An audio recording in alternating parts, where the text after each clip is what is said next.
anyway, so,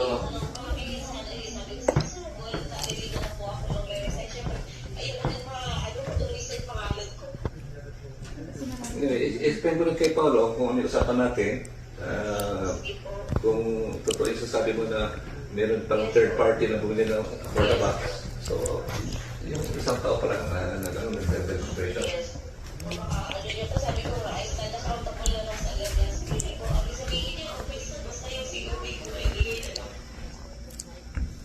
Yeah. Yes. Sige, sabihin ko kay Paolo, Be kind to your mind. kung ang usapan natin, wala kaming binibig sa kung ano yung mga pera. Yeah, it was like this extension cloth, but